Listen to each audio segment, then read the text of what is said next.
Aire saludable. Bien, nosotros hasta ahora le damos la bienvenida a la doctora Julia Martínez, médica pediatra, neumonóloga, con quien vamos a conversar a propósito del lanzamiento del Club del Asma, doctor Guillermo Istúriz. Bienvenida, muchísimas gracias por acompañarnos, doctora Martínez. Hola, buenas tardes, saludos, gracias. Gracias por estar con nosotros. ¿Qué es el Club del Asma? ¿Por qué un Club del Asma? Bueno, dos preguntas súper interesantes. El Club del Asma es un gran sueño, un sueño que nosotros hemos, nosotros quienes somos neumonólogos adultos, neumonólogos infantiles, inmunólogos y licenciados cardiopulmonares, que nos hemos reunido alrededor de una idea, generar a largo plazo, al menos es el gran sueño, una institución sin ningún tipo de fin o lucro que no sea mejorar al paciente que convive con la condición de ser asmático, de no respirar de manera libre, de vivir de repente utilizando algún tipo de producto para que sus bronquios estén permeables, abiertos y sin inflamación, trabajar para ellos y enseñarles que existen formas efectivas de manejar esa condición sin depender de medicamentos, con calidad de vida y respirando libremente. Ok, esa es la idea del Club del Asma. Así es. Entendemos, doctora Martínez, que ven que hay una necesidad. ¿Qué pasa con la persona con asma en nuestro país? Normalmente nuestros pacientes asmáticos asisten a los servicios hospitalarios, hospitales tipo 4, que tienen servicios de neumonología, hospitales que tienen posgrado de neumonología, tanto adultos como niños, y asisten de manera masiva generalmente y regularmente a los ambulatorios de atención primaria. Hemos notado desde hace 6 meses que estamos recorriendo diferentes áreas a nivel de Caracas, hemos ido a los posgrados al Complejo Hospitalario José Ignacio Baldós, el Algodonal, al Hospital de Niños JM de Los Ríos, hemos hecho actividades en la Fundación Eugenio Mendoza en Chacao. Hemos notado que los pacientes a veces se alejan de lo que son los controles regulares en todos estos servicios que tienen la especialidad de neumonología y acuden de manera más frecuente al área de atención primaria, donde a veces, por un desconocimiento y porque no existe totalmente una medicina subespecializada, no contamos con que el paciente pueda ser manejado con todos los reglamentos y las formas correctas en cómo se debe manejar un paciente asmático.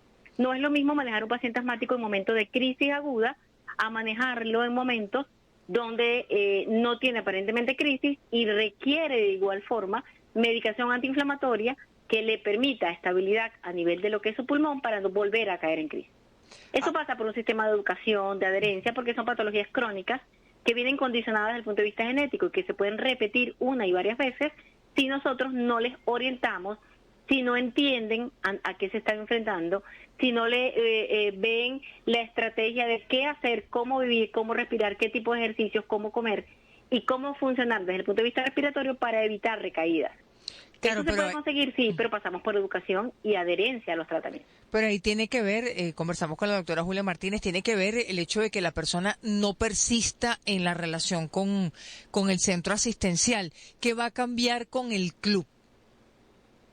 En el club no solamente vamos a hacer atención médica, también vamos a hacer educación estratégica, entendimiento de cómo vivir, entendimiento de cómo comer. Y eso pasa porque no va a ser una simple consulta. En el club van a conocer otras personas con la misma patología y después con nosotros le hagamos seguimiento a ese paciente que vuelva, que ya no tenga síntomas, que tenga más de 3-4 meses de no asistir a ninguna emergencia cuando venía asistiendo a ambulatorios regularmente cada semana o cada 15 días o 3 veces al mes. Cuando vean eso, cuando hagamos actividades educativas, recreativas y comencemos a mostrar al paciente que una sagrada adherencia permite a largo plazo no volver a ninguna emergencia, entonces muchos aprenderán y la idea además es que los mismos pacientes sean líderes en sus comunidades, que los podamos entrenar y que ellos cuando convivan con una condición y una calidad de vida distinta sean replicadores del secreto para aprender a respirar y no caer en crisis recurrentes. Es una enfermedad crónica. Claro, va a ser una enfermedad para toda la vida. Control. Va a ser una enfermedad para toda la vida, ¿no? Exacto, pero hay que aprender a vivir con ella. Doctora, y callarla. Yo siempre he dicho, es echar a dormir al asma. ¿Y eso es posible echar a dormir al asma? 100% posible. Con el manejo adecuado, ¿no? Totalmente. Tengo pacientes en mi consulta privada que pueden dar fe de lo que estoy diciendo y estoy animando además a que ellos mismos sean líderes dentro de sus comunidades. Y la idea es hacerlo a escala, porque aquel que no pueda pagar una consulta en privada, o aquel que no pueda ir al hospital, o aquel que le quede lejos, que tenga un punto de referencia como una institución que sin ningún lucro pueda ayudar a muchos a hacer seguimiento y trabajar de manera coordinada con posgrados, con instituciones de cuarto nivel, con hospitales grandes, y generar información académica y generar estadísticas que tengan impacto para que hayan verdaderas políticas de control de la enfermedad. En Venezuela no existe una institución única que maneje asma. En Venezuela tenemos hospitales de tipo 2, tipo 3 y tipo 4 que pueden eventualmente tener servicios de neumonología especializada, pero no todas las ciudades y no todas las poblaciones ni todas las comunidades tienen hospitales a nivel de contar con la especialidad de neumonología. Claro. La más común es la básica, es la atención primaria a través de nuestras redes de atención en los ambulatorios públicos. Si nosotros coordinamos y comenzamos a hacer publicaciones también científicas y la forma correcta y agarramos en masa a nuestros médicos, por más generales que sean, así no sean neumonólogos, y les enseñamos la estrategia de al menos hacer un diagnóstico y referir a un paciente a la institución y en la institución educar a nuestros pacientes y enrolarlos a dormir en la enfermedad, yo creo que nos vamos a dar por muy bien pagados los miembros de este gran sueño. Doctora Martínez, nos decía, bueno, que se va a hacer el lanzamiento del Club del Asma. ¿Es la primera vez que se hace un Club del Asma en Venezuela? Muchos han tenido la idea. De hecho, nuestro Club del Asma lleva el nombre del doctor Guillermo Isturiz, neumonólogo súper bien formado, que le dio muchísimo a lo que es el paciente asmático en Venezuela y trabajó en el complejo hospitalario José Ignacio Valdoble Algodonal. Por eso hemos creado que el club lleve su nombre, y era una de las personas que de manera silenciosa agarraba a los pacientes, se los llevaba a la Cotamil los días domingos, los subía hasta el Ávila, previa evaluación con espirometría y capacidad pulmonar, y los volvía a bajar, iban acompañados de enfermeras y hacía actividades recreativas con ellos, les enseñaba a tener adherencia, y el sueño nace precisamente porque era actividad que él hacía de manera muy calladita, sin decir si era un club o no era un club, pero los ayudaba. Claro. Y la idea es retomar esa experiencia como usted la está contando, doctora Martínez, es decir, también tener actividades de ese tipo con los pacientes. Así es, totalmente. Okay. No solamente son jornadas de atención. Hemos tenido el gran apoyo de la industria farmacéutica que ha asistido con nosotros a cada jornada. Hasta ahora hay una gran necesidad del servicio, de la atención, de las pruebas de función pulmonar, porque lamentablemente nuestros hospitales, por más que tienen categoría elevada, no cuentan con un verdadero laboratorio de función pulmonar, o lo tienen, y si lo tienen es parcial. Entonces la idea es que de tanto que nos organicemos y de tanta ayuda que pidamos, terminemos de complementar y completar una institución con un buen laboratorio de función pulmonar, y en esa estructura hacer actividades recreativas dentro y fuera de algún espacio que podamos conseguir, igual que lo hacía el doctor Isturiz en el pasado. Claro.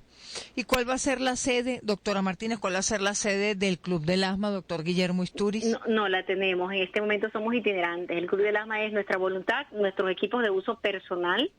Estamos empezando a recibir algunos equipos en donación, tenemos hasta ahora uno solo y la promesa de 2 que en teoría vienen en camino, y ojalá podamos conseguir para las instituciones públicas y nuestros hospitales de posgrado, y en base a eso pues sacar resultados, información, estadísticas, análisis de estudios, comportamiento de nosotros los médicos frente a la patología, para adquirir conocimientos con igualdad de nivel, y luego también información acerca del comportamiento de nuestros pacientes frente a las terapias y la adherencia a las mismas.